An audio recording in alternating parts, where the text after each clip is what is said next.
ആങ്കറിനോട് D ചേർന്നാൽ ഡേഞ്ചറാണ്. Anchor എന്നാൽ ദേഷ്യവും, ഡേഞ്ചർ എന്നാൽ അപകടവുമാണ്. മറ്റൊരാളെ എറിയാൻ കയ്യിൽ കനൽ സൂക്ഷിക്കുന്നത് പോലെയാണത്. സ്വയം പൊള്ളിക്കാനേ അത് ഉപകരിക്കും. ഭ്രാന്തിന്റെ ചെറിയ രൂപമാണെന്നേ കോപം. മനസ്സിനുള്ളിൽ ഒളിഞ്ഞു കിടന്ന് ജീവിതം തകർക്കുന്ന ദുഷ്വിചാരം.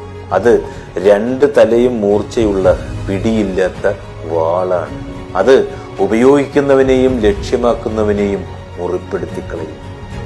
വ്യക്തിയെ പൂർണ്ണമായി മാറ്റുന്നതാണെന്നേ കോപം. ഒരാളുടെ ഏറ്റവും ദുർബലമായ വികാരമാണത്. അത് നിയന്ത്രണങ്ങൾ ഏറ്റെടുക്കുമ്പോൾ ഒരാളെ അക്രമാസക്തനും അപകടകാരിയും യുക്തിരഹിതനുമാക്കുന്നു.